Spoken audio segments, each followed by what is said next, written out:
I never thought a propane heater would destroy my life. But when the HOA president showed up at my door with that smug expression and a violation notice, I knew things were about to get complicated.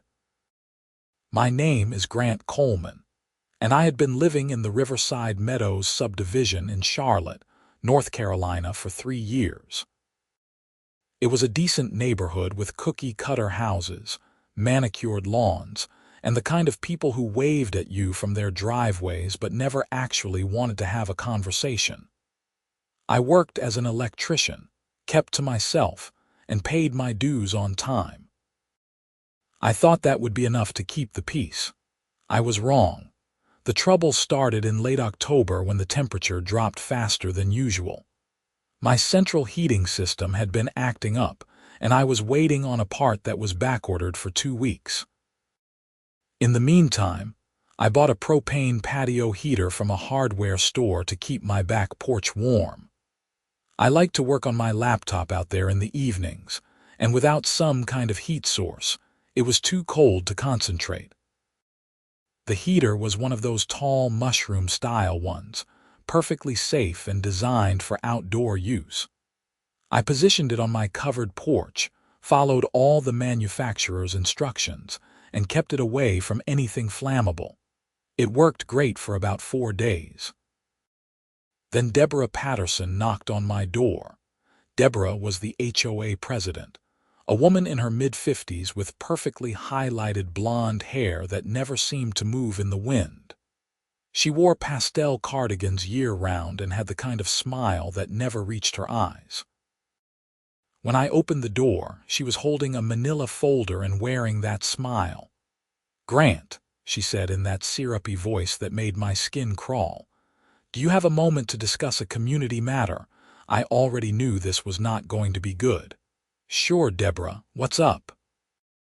She opened the folder and pulled out a printed document. "I received a complaint from one of your neighbors about a propane heating device on your property. According to our HOA bylaws, specifically Section 12, subsection 4, propane tanks and heating devices are not permitted on any visible portion of the property." I stared at her. "You're joking." "I never joke about community standards, Grant." That smile never wavered. "The heater needs to be removed within 48 hours, or you'll face a fine of $100 per day. Deborah, my heating system is broken. I'm just using it temporarily until I can get the part I need. I understand that's inconvenient, but rules are rules." Every homeowner signed the same agreement. She handed me the violation notice. 48 hours, Grant. I trust you'll do the right thing." She walked away before I could respond, her heels clicking on my driveway like little hammers. I spent that evening reading through my HOA documents, a stack of papers I had barely glanced at when I bought the house. Sure enough, buried in the bylaws was a restriction on propane devices. What made it infuriating was how arbitrary it seemed. My neighbor 2 doors down had a decorative wishing well in his front yard that looked ridiculous, but apparently that was fine. My practical, temporary heating solution. Unacceptable. I called my friend Marcus, who also lived in the neighborhood. He had been there longer than me and knew the history of the HOA drama. "Dude, just put it away," Marcus said. "Deborah is relentless. Last year she fined the Hendersons $3,000 for painting their shutters the wrong shade of gray. They had to repaint twice before she approved it." "That's insane." "That's Deborah. She's got nothing better to do than police the neighborhood. Her kids are grown, her husband works 80-hour weeks to avoid being home, and the HOA is her whole identity." I hung up feeling frustrated but resigned. I moved the propane heater into my garage and froze on my back porch for the next week until my heating part finally arrived. I thought that would be the end of it. It was not the end of it. 2 weeks later, I came home from work to find another violation notice on my door. This time it was for parking my work van in my driveway. Apparently, Commercial vehicles were not allowed to be parked in visible locations overnight. I had been parking my van in the same spot for 3 years. I called Deborah immediately. "You've got to be kidding me. I've parked this van here since I moved in." "The board recently voted to enforce that rule more strictly," she said, her voice maddeningly calm. "We've been lenient in the past, but several homeowners have complained about the appearance of work vehicles in the neighborhood." "Who complained?"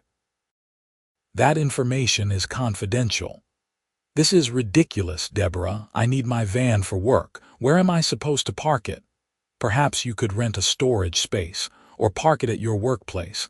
That's not the HOA's concern. You have 1 week to comply." I wanted to throw my phone across the room.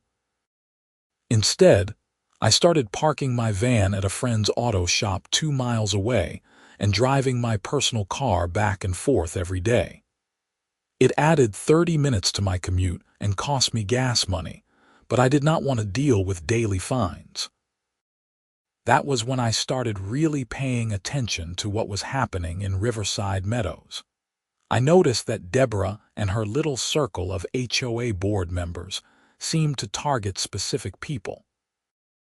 The Johnsons got cited for having their trash cans visible from the street, even though collection day was that morning. The Ramirez family was fined for a small oil stain on their driveway. Meanwhile, Deborah's next-door neighbor had a yard full of gaudy garden gnomes, and her best friend from the board had a boat parked in her driveway that had been there for months. The selective enforcement was blatant and infuriating. I started going to the monthly HOA meetings, something I had never bothered with before. The meetings were held in the community clubhouse, a bland building with fluorescent lights and folding chairs. About 20 people usually showed up, most of them older retirees with too much time on their hands. Deborah ran the meetings like a dictator. She controlled the agenda, cut people off when they tried to speak, and dismissed any criticism with practiced ease. At my first meeting, a woman named Helen tried to question why fines had increased so dramatically over the past year. "The increased fines reflect the board's commitment to maintaining property values," Deborah said smoothly. "If you review the budget documents distributed last quarter, you'll see that our reserve fund has grown substantially." "But where is that money going?" Helen pressed. "Infrastructure improvements, landscaping contracts, legal fees. It's all documented." Deborah's smile was steel. "Now, if there are no further questions, let's move to new business." She moved on before Helen could respond. After the meeting, I caught up with Helen in the parking lot. She was a retired teacher in her 70s, sharp as a tack and clearly fed up. "She's running this place like her personal kingdom," Helen said. "I've been trying to get the financial records for months, but she keeps saying they're being audited or prepared or some other excuse. That doesn't sound legal." "It's probably not, but who's going to challenge her?" "Most people just pay the fines and move on with their lives. It's easier than fighting." I went home that night thinking about what Helen had said. I was not someone who usually got involved in conflict, but something about the situation was eating at me. The injustice of it, the way Deborah wielded her petty power over people who just wanted to live their lives. I decided to do some digging. I started by requesting copies of the HOA's financial records, which North Carolina law required to be available to homeowners. I submitted a written request to Deborah via email and certified mail. The bylaws stated she had 10 business days to respond. 3 weeks passed. Nothing. I sent a follow-up email. She replied with a terse message saying the documents were being compiled and would be available soon. Another 2 weeks. Still nothing. I was getting ready to consult with a lawyer when something else happened that changed everything. I was in my backyard one Saturday afternoon doing some work on my fence when I noticed a utility crew in the empty lot behind my property. Riverside Meadows backed up to an undeveloped parcel of land that the HOA technically owned as common area. I had not paid much attention to it before, but now I watched as the workers marked the ground with spray paint and took measurements. I walked over to the fence line and called out to one of the workers. "Hey, what's going on?" The guy looked up, a middle-aged man in a hard hat with a clipboard. "Gas line inspection. Routine stuff." "Gas line?" "Yeah, there's a main line running through here. Serves the neighborhood on the other side." He gestured past the lot toward another subdivision I could barely see through the trees. I had not known that. "Where exactly does it run?" He pulled out a map and showed me. The gas line entered the undeveloped lot from the main road, cut across about 200 feet of HOA common area, then crossed under the back corner of my property before continuing to the neighboring subdivision, Pinewood Estates. "It goes under my yard." "Yep, right about there." He pointed to a spot near my back fence. "There should be an easement on your property deed." I went inside and pulled out my property documents, stuff I had not looked at since closing day. It took me 20 minutes to find the survey, and there it was, a 20-foot wide utility easement running diagonally across the back corner of my lot. The gas company had the legal right to access and maintain the line. But here was the thing that caught my attention. The easement had been granted by me, the property owner. It was not a public utility easement enforced by the government. It was a private agreement between me and the gas company, recorded with the deed. Which meant, theoretically, I could terminate it. I sat at my kitchen table, staring at that survey map and thinking about all the grief Deborah had given me over the past months. The propane heater, the van, the constant threat of fines and violations. The way she treated everyone in the neighborhood like subjects in her personal fiefdom. An idea started forming. I spent the next week researching property law and easements. I learned that private easements could be terminated under certain circumstances, including mutual agreement between the parties, or if the dominant estate no longer needed the easement. I also learned that utility companies typically paid for easements, or at least negotiated terms, because they needed property owners' cooperation. I checked my closing documents again. There was no record of the gas company paying me anything for the easement. It had simply been part of the property when I bought it, passed down from the original developer. I called a real estate attorney named Michael Brennan, who had helped me with my house purchase. I explained the situation and asked if I could legally terminate the easement. "It's complicated," Michael said. "The easement was likely granted in perpetuity, which means it runs with the land. But if you can prove there's been a material change in circumstances, or if the easement is causing you significant hardship, you might have grounds to challenge it." "What kind of hardship?" "Anything that impacts your use and enjoyment of your property. But Grant, I have to warn you, this could get messy.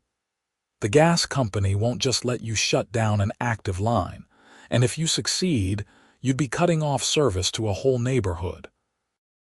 That's going to make enemies. What if I'm willing to take that risk?" Michael was quiet for a moment. "Then you'd better be prepared for a fight. This isn't the kind of thing you do halfway." I thanked him and hung up. I spent the rest of the evening thinking about it, weighing the satisfaction of standing up to Deborah against the potential consequences.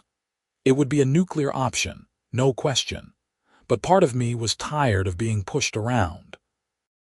The decision was made for me the next day when I received another violation notice. This time, Deborah claimed my grass was 1 inch taller than the HOA standard and threatened a fine of $50 per day until it was corrected. I had mowed 3 days earlier. My lawn looked fine. I took pictures, measured the grass height with a ruler, and documented everything. Then I sent Deborah an email pointing out that several other properties had grass at the same height or taller, including her own. Her response came within an hour. Your property has been specifically flagged for non-compliance. Please address the violation immediately. That was it. I was done playing nice. I called Michael Brennan back and told him to draft a letter to the gas company. I wanted to formally revoke the easement on my property. You're sure about this? Michael asked. Absolutely. The letter went out 3 days later via certified mail. It informed the gas company, Piedmont Natural Gas, that I was revoking their easement rights effective immediately, and that they had 30 days to cease using the gas line running under my property or negotiate a new agreement. I sent a copy to the HOA board, including Deborah. The response was swift and explosive. Deborah called me at 7 in the morning 2 days after receiving the letter. I let it go to voicemail. Her message was barely coherent, something about legal action and community sabotage and unacceptable behavior. She called 3 more times that day. I ignored all of them. The next morning, I found an official letter from the HOA's attorney taped to my door. It threatened legal action if I proceeded with terminating the easement, claiming that my actions would harm the community and violated my obligations as a homeowner. I called Michael. Can they do this? They can threaten whatever they want, he said, but you're within your rights to revoke a private easement on your property. The HOA has no legal standing to stop you. What about the gas company? That's the real fight. They'll push back hard. But here's the thing. They never compensated you for that easement, and they've been using your property for free. You've got leverage. The gas company responded a week later with their own letter, much more professional than the HOA's. They requested a meeting to discuss the matter and offered to compensate me for the easement rights. We met at a coffee shop in Charlotte, neutral territory. The gas company sent 2 representatives, a lawyer named Patricia Wung and an operations manager named Steve Garrett. They were polite but clearly stressed. Mr. Coleman, Patricia began, we understand you have concerns about the easement on your property. We'd like to find a solution that works for everyone. I want the easement terminated, I said flatly, or properly compensated. Steve leaned forward. You have to understand, that gas line serves 400 homes in Pinewood Estates. If we shut it down, those families lose heating and cooking gas. Some of them have medical equipment that depends on gas generators. That sounds like something you should have considered when you didn't pay for the easement in the first place. Patricia pulled out a folder. We're prepared to offer you $15,000 for a permanent easement agreement. That's more than fair market value. I shook my head. Not interested in permanent. I want an annual lease agreement, renegotiable every 5 years. They exchanged glances. That's not how utility easements typically work, Patricia said. Then I guess we don't have a deal. The meeting ended without resolution. I could tell they were not used to property owners pushing back like this. Most people just accepted whatever the utility companies offered if they offered anything at all. Meanwhile, things in Riverside Meadows were getting intense. Deborah had apparently spread the word about what I was doing, and the neighborhood was divided. Some people thought I was a hero standing up to the HOA's tyranny. Others thought I was a selfish jerk willing to hurt innocent people in another neighborhood just to make a point. I got angry emails. Someone left a nasty note on my windshield, but I also got messages of support from people who were tired of Deborah's reign. Helen stopped by one evening with a plate of cookies and a knowing smile. You've really stirred the pot, Grant. Seems like it. Good.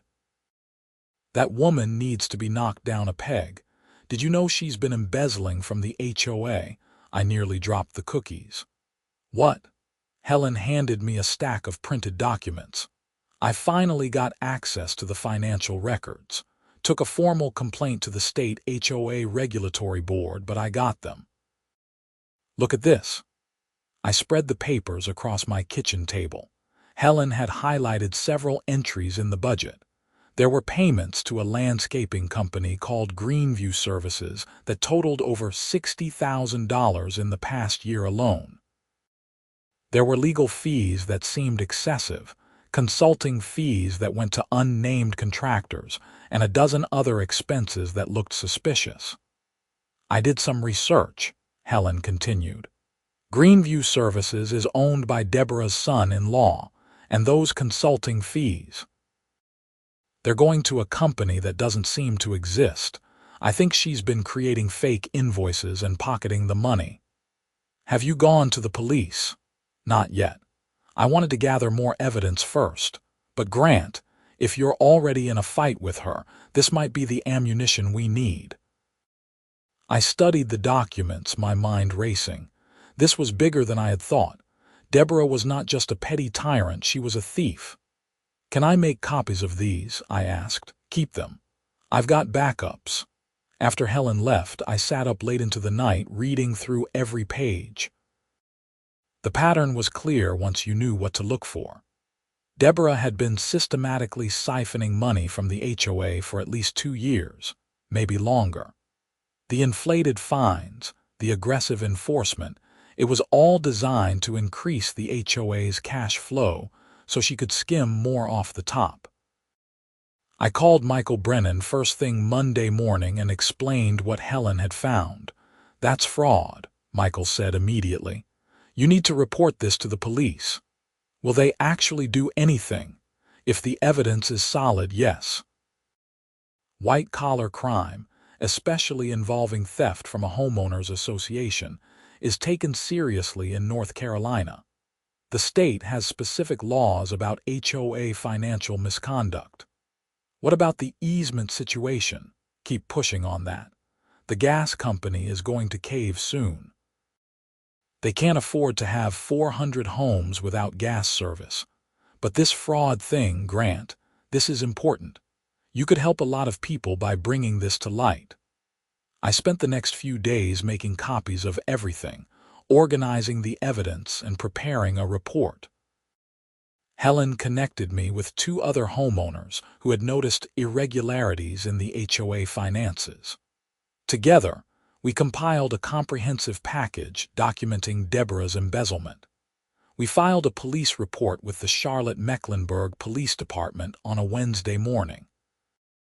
The detective who took our statement, a woman named Angela Torres, looked impressed by the level of documentation. "You've done our job for us," she said, flipping through the pages. "This is going to take some time to investigate fully, but based on what I'm seeing here, there's definitely probable cause for financial fraud." "How long will it take?" Helen asked. "Hard to say. Could be weeks, could be months." White-collar cases require forensic accounting and multiple interviews. But I promise you, we're taking this seriously. We left the police station feeling cautiously optimistic. I knew this was going to get worse before it got better, but at least we had taken action. The gas company contacted me again a week later with a new offer. They had clearly been doing their homework, because they came back with a proposal that was much more reasonable. A 10-year lease agreement with annual payments of $5,000, renegotiable after the initial term, plus a $20,000 upfront payment for my cooperation. It was a good offer, fair compensation for the use of my property and enough money to make a real difference in my life, but I did not accept right away. "I want one more thing," I told Patricia Wung during our phone call. "What's that?" "I want you to install a shut-off valve on my property, accessible only to me. If I ever need to terminate this agreement for legitimate reasons, I can do so without having to physically dig up the line." There was a long pause. "That's an unusual request. It's non-negotiable." Another pause. Let me talk to my people and get back to you." They agreed 2 days later. The terms were drawn up, the contract was signed, and within a week, a crew was at my house installing a new shut-off valve in a locked box near my back fence. The gas company paid me the upfront $20,000, and I signed a lease agreement that was far more favorable than the original easement. I had won that fight, but the war with Deborah was just beginning. The day after I signed the gas company agreement, I received a notice that the HOA was filing a lawsuit against me for creating a public nuisance and breaching my homeowner obligations. The lawsuit claimed that my actions regarding the easement had caused emotional distress to the community and harmed property values. It was completely baseless, a nuisance suit designed to intimidate me. Michael Brennan assured me it would be dismissed, but it still meant legal fees and stress. What Deborah did not know was that the police investigation was quietly moving forward. Detective Torres had obtained the HOA's bank records and was interviewing board members. The walls were closing in. I found out later that Deborah had sensed something was wrong. She started acting erratically at HOA meetings, canceling events, and avoiding people who asked questions. Her usual confidence seemed to be cracking. The breakthrough came in early December, about 6 weeks after we had filed the police report. Detective Torres called me at work. "We're executing a search warrant at Deborah Patterson's house this afternoon," she said. "I wanted to give you a heads up. Things are going to move quickly from here. You found enough evidence, more than enough. Bank records, false invoices, email communications with her son-in-law about the fake landscaping company. It's all there.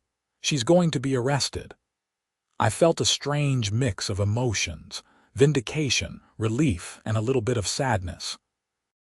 As much as I disliked Deborah, I did not take pleasure in seeing someone's life fall apart, but she had brought this on herself. The arrest happened at 4 in the afternoon. I was not there to see it, but the neighborhood group chat exploded with messages. People had watched police cars pull up to Deborah's house, had seen her let out in handcuffs, had witnessed the whole dramatic scene.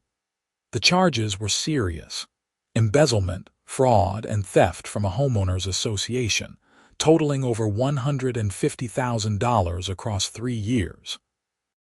Her son-in-law was also arrested for conspiracy and money laundering. The local news picked up the story that evening. "HOA president arrested for embezzlement" was the headline on Channel 9. They interviewed some neighbors, showed footage of the house, and mentioned the ongoing investigation. My phone blew up with calls and texts. Helen was ecstatic. Marcus wanted to buy me a beer. Even some of the people who had been angry at me about the gas line easement sent messages of support. The HOA board held an emergency meeting 3 days later. Without Deborah, the remaining board members seemed lost. They voted to suspend all pending fines and violations pending a full review of the HOA's enforcement policies. They also announced that they would be hiring an independent auditor to examine the finances and make restitution to homeowners who had been overcharged. I attended that meeting and stood up during the public comment period. "I just want to say that this whole situation could have been avoided if the board had been transparent from the beginning," I said. "Homeowners have rights, and those rights don't disappear just because you're part of an HOA. I hope moving forward, this community can focus on cooperation instead of intimidation." There was applause, actual applause. It felt surreal. The lawsuit Deborah had filed against me was dropped immediately once she was arrested. The HOA's attorney sent a formal letter of apology and withdrew all claims. Christmas came and went. Deborah's case moved through the court system slowly, as these things do. Her attorney tried to negotiate a plea deal, but the prosecutor was not interested in going easy. The amount of money involved and the betrayal of trust made it a high-profile case. In late January, almost exactly 3 months after her arrest, Deborah pleaded guilty to multiple felony counts. She was sentenced to 4 years in prison, ordered to pay full restitution to the HOA, and banned from ever serving on an HOA board again. Her son-in-law got 2 years for his role in the scheme. The neighborhood slowly returned to normal. A new HOA board was elected, with Helen serving as president. She ran on a platform of transparency and common sense enforcement, and she won in a landslide. One of the first things the new board did was review all the ridiculous bylaws that Deborah had enforced so strictly. They amended the rules to allow work vehicles in driveways, temporary propane heaters for emergencies, and a host of other reasonable exceptions. The fine structure was completely overhauled to be less punitive and more focused on actual community improvement. I got my $5,000 annual payment from the gas company right on schedule. I used some of it to take a vacation to Colorado, my first real break in years. The rest went into savings. Life in Riverside Meadows became what it should have been all along: quiet, peaceful, and drama-free. People still waved from their driveways, but now some of them actually stopped to chat. The community felt like a community instead of a dictatorship. I still see the shut-off valve box in my backyard sometimes when I am out there working. It is a reminder of what happened, of how standing up to abuse of power sometimes means taking risks and making waves. I do not regret any of it. Marcus came over one Saturday in February to help me install a new deck. We were taking a break, drinking beers and enjoying the mild winter afternoon when he brought up the whole saga. "Man, I still can't believe you actually did it," he said. "Threatening to shut off the gas line to an entire neighborhood. That was either brilliant or crazy." "Maybe both," I admitted. "But it worked. The gas company paid me what they should have paid from the beginning, and I got Deborah off everyone's back. You think she saw it coming? The arrest, I mean. I don't know. Part of me thinks she believed she was untouchable. She had gotten away with it for so long. Why would it suddenly stop?" Marcus nodded, taking a long drink. "Helen told me they recovered almost all the money. The insurance company that covers HOA liability is paying back what Deborah stole. That's good.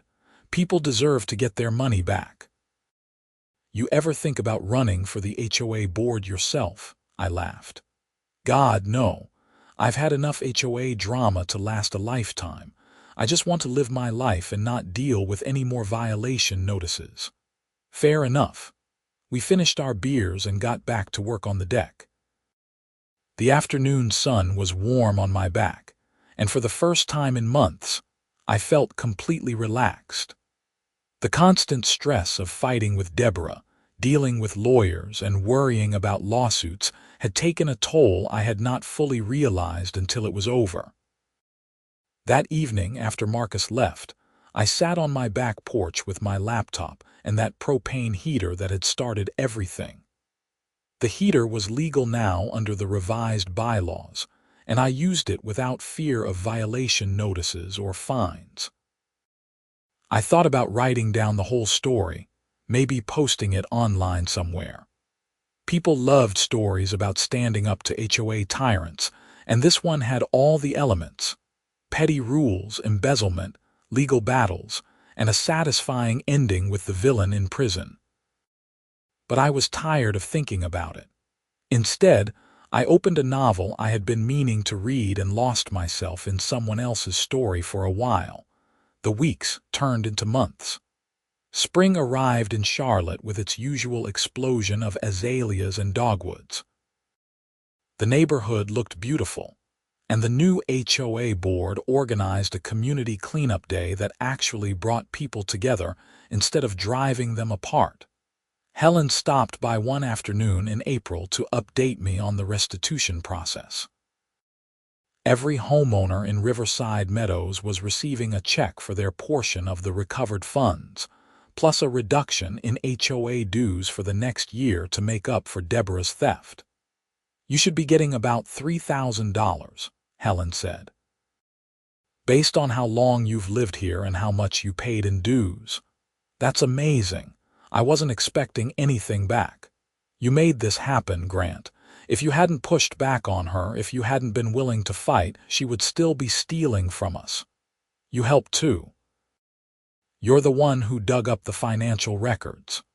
"Team effort," Helen said with a smile. "But seriously, the whole neighborhood owes you. You took the risk, you dealt with the stress, and you didn't back down." After she left, I sat in my kitchen looking at the papers she had given me. $3,000 was not a fortune, but combined with the money from the gas company, it made a real difference.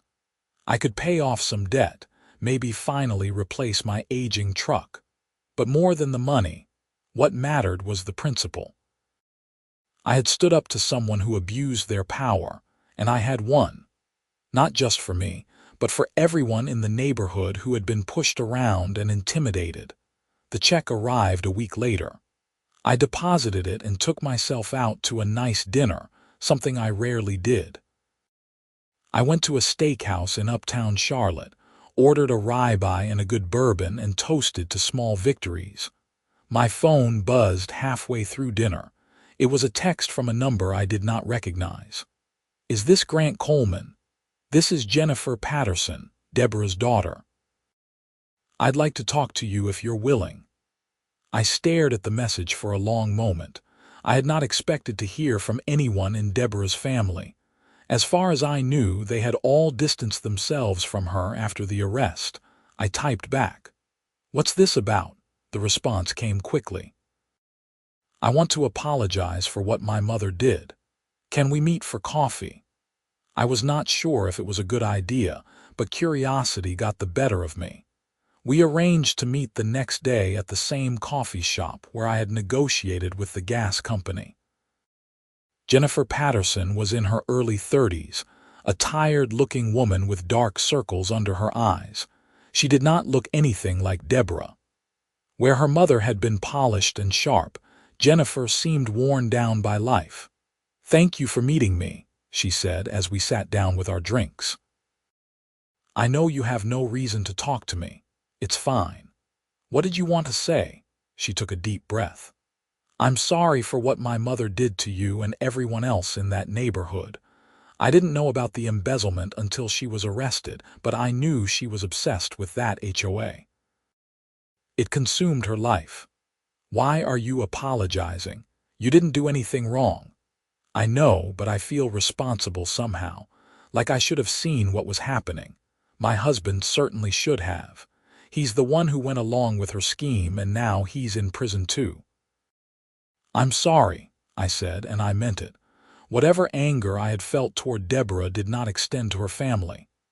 "My kids ask about their father," Jennifer continued, her voice breaking slightly. "They're 6 and 8.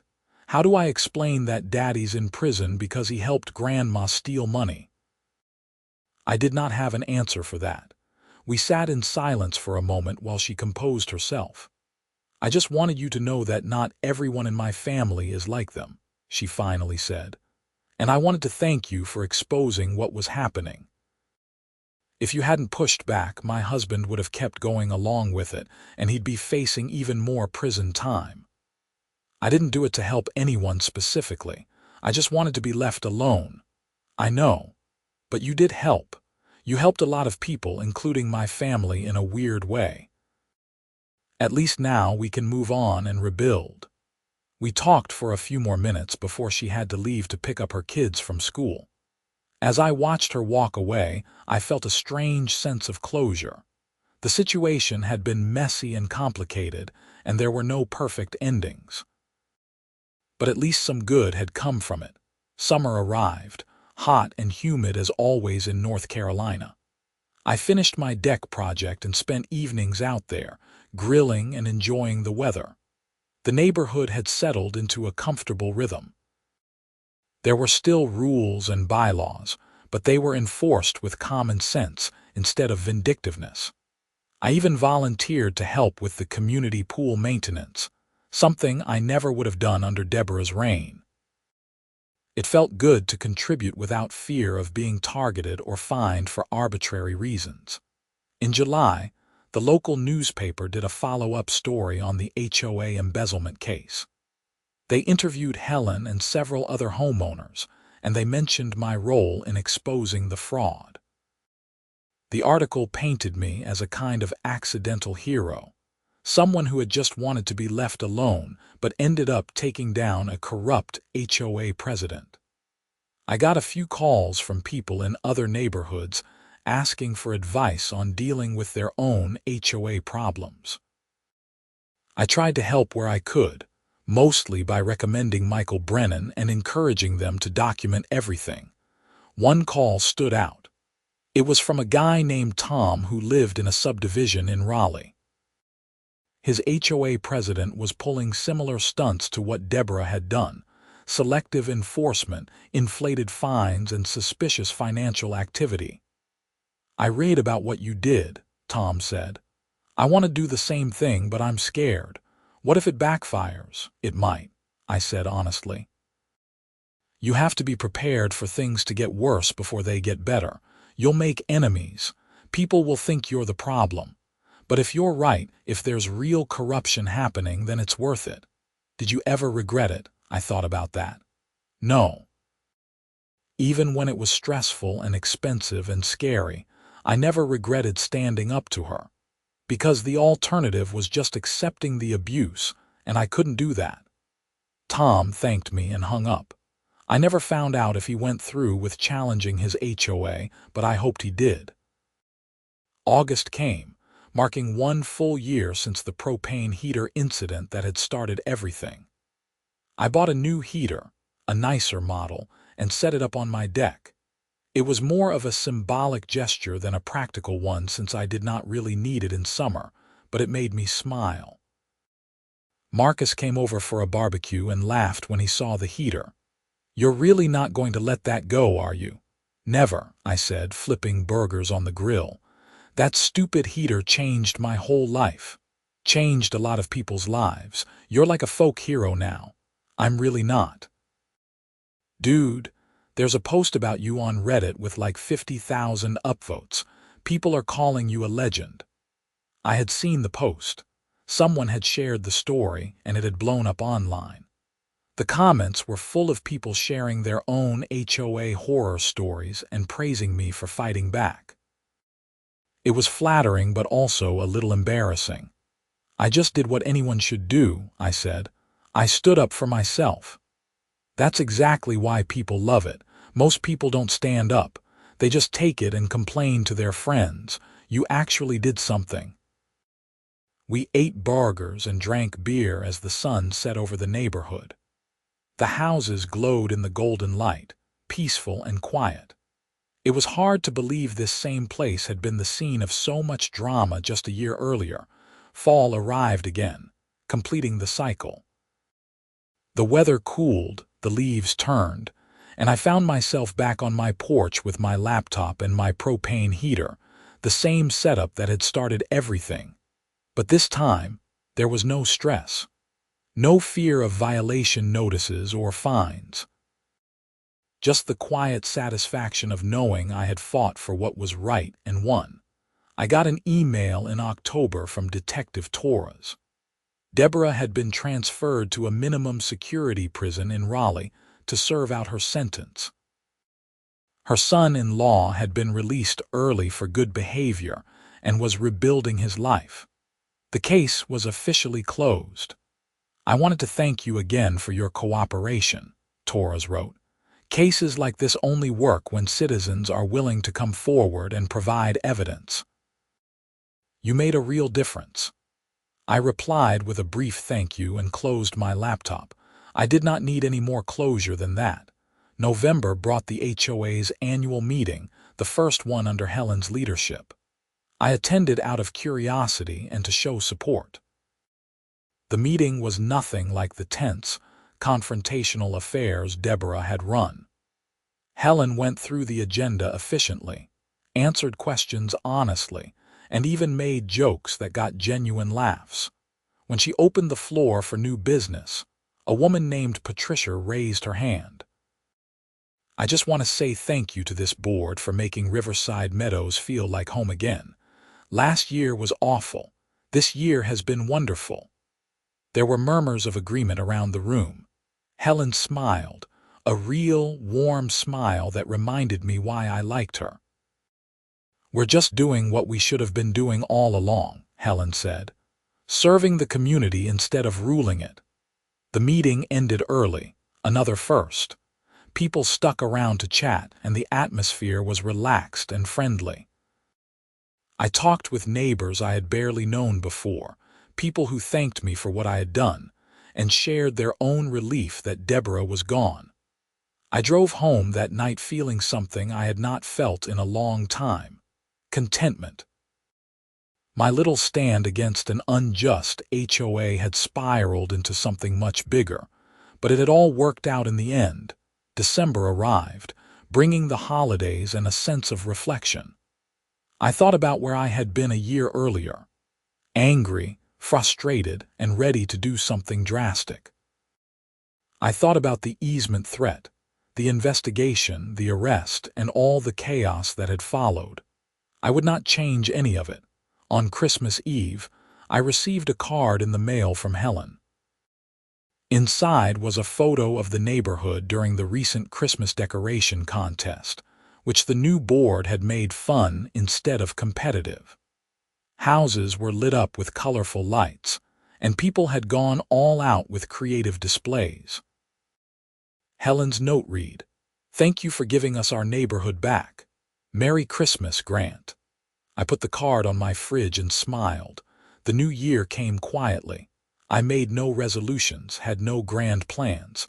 I just wanted to keep living my life without drama, working my job, and enjoying my home. January brought the second annual payment from the gas company. $5,000, right on schedule.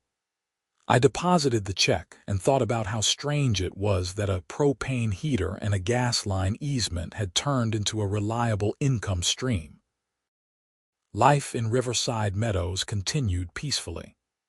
The HOA functioned the way it was supposed to, maintaining common areas and organizing community events without harassing homeowners. Helen proved to be an excellent president, fair and reasonable in all her dealings. I never forgot what it had been like under Deborah's rule, though. The constant anxiety, the feeling of being watched and judged, the knowledge that any small mistake could result in a fine or violation notice. That experience had changed me, made me more aware of how power could be abused and why it was important to stand up to bullies, even when it was easier to just comply. I stayed active in the HOA, attending meetings and volunteering for committees. Not because I loved HOA politics, but because I wanted to make sure we never went back to the way things were. Helen appreciated the support, and we became good friends. In March, I got a call from a producer at a local news station. They wanted to do a feature story on HOA reform and thought my experience would be a good centerpiece. "We're seeing more and more cases of HOA abuse across North Carolina," the producer explained. "Your story represents how homeowners can fight back successfully." I agreed to the interview, figuring it might help other people in similar situations. They filmed at my house, showing the deck where I used my propane heater and the backyard with the shut-off valve for the gas line. The segment aired in April and got a strong response. I received emails from people all over the state, some thanking me, others asking for advice, and a few calling me a troublemaker who had gone too far. I did not mind the criticism. I had learned that you could not please everyone, and standing up for what you believed in meant accepting that some people would disagree. Spring turned to summer, and the neighborhood thrived. Property values actually increased, contrary to Deborah's lawsuit claims. The new HOA's reasonable approach attracted buyers who wanted to live in a well-maintained community without draconian rules. I celebrated my 4th anniversary of living in Riverside Meadows in June. 4 years that had been mostly good, with one very dramatic period in the middle. I had survived and come out stronger. Marcus threw a barbecue at his house to mark the occasion, inviting half the neighborhood. It was the kind of community event that would have been impossible under Deborah's HOA, too informal and spontaneous to fit her rigid standards. We stood around the grill, drinking beers and telling stories, and someone brought up the propane heater incident.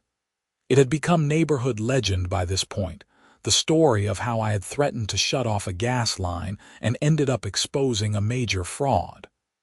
"Tell the truth, Grant," Marcus said. "Did you really think it would work? Or were you just hoping to piss her off?" "Little bit of both," I admitted. I was angry and frustrated, and I wanted to hit back. The fact that it actually worked was almost a surprise. "Well, we're all glad you did it," Helen said, raising her beer in a toast. "To Grant Coleman, the man who took down Deborah Patterson with a propane heater." Everyone laughed and drank, and I felt a warm sense of belonging that had nothing to do with the summer heat. As the party wound down and people headed home, I walked back to my house through the quiet streets of Riverside Meadows. The streetlights cast gentle pools of light on the sidewalks, and I could hear the distant sound of someone's wind chimes. This was home. Not perfect, but good. A place where I could live without fear of arbitrary rules or vindictive enforcement. A place where the HOA served the community instead of the other way around. I walked onto my back deck and looked at the propane heater sitting in the corner, unused in the warm weather but ready for when I needed it.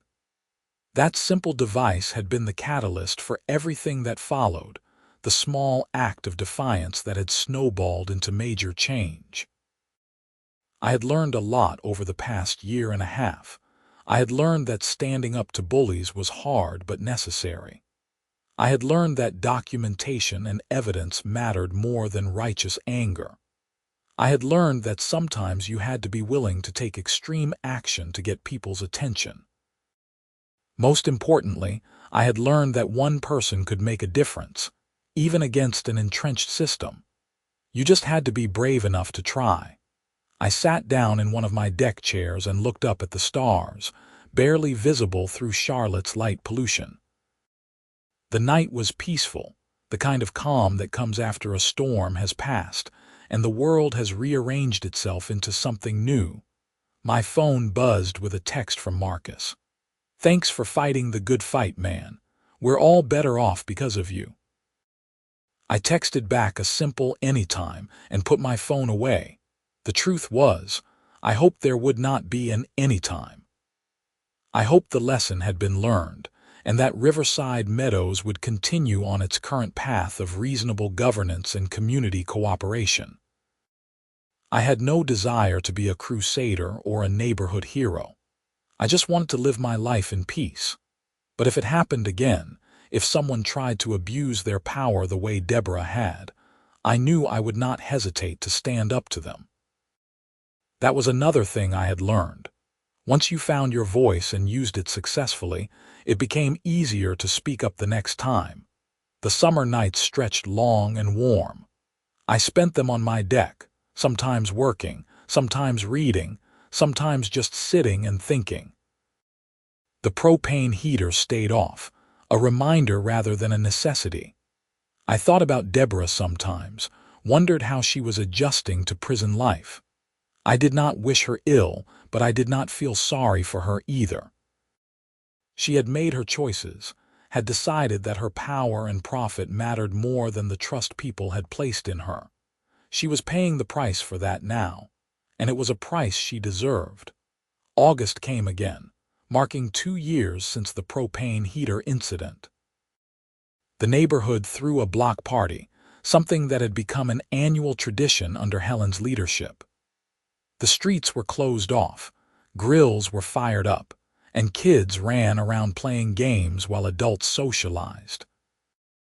I manned one of the grills, flipping hot dogs and burgers for a line of neighbors. People thanked me for the food, asked about my work, and treated me like a regular member of the community rather than the guy who had caused all that drama. That was exactly what I wanted. As the sun set and the party transitioned from dinner to dessert, Helen stood up on a picnic table to make an announcement. "I just want to take a moment to thank everyone for making Riverside Meadows such a wonderful place to live," she said. 2 years ago, this neighborhood was in a very different place. We've come a long way, and I'm proud of what we've accomplished together. People applauded and cheered. Helen continued, "I especially want to recognize Grant Coleman, whose courage in standing up to corruption changed everything for us. Grant, we're grateful for what you did." More applause, louder this time. I felt my face flush with embarrassment, but I appreciated the recognition. It felt good to be valued by my community. The party continued late into the evening. I stayed until the end, helping clean up and pack away tables. It was nearly midnight by the time I walked back to my house, tired but happy. I stood on my back deck one last time before going to bed, looking out at the quiet neighborhood. Everything was still and peaceful, the way it should be. I had fought a battle I never expected to fight.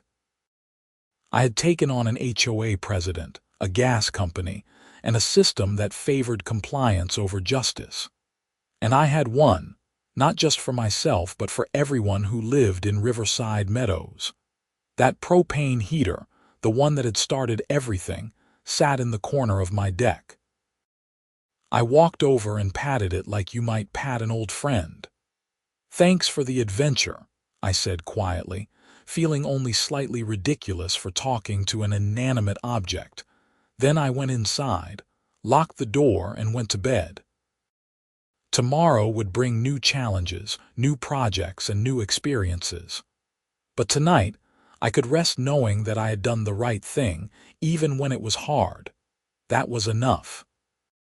The story of how a propane heater and a gas line easement brought down a corrupt HOA president had a happy ending, the kind you do not always get in real life. Justice had been served, money had been recovered, and a community had been restored to health. I was proud to have been part of that, even if I had stumbled into it by accident. Sometimes the best things happen when you refuse to be pushed around and stand up for what you believe is right. And sometimes, a simple propane heater can change everything.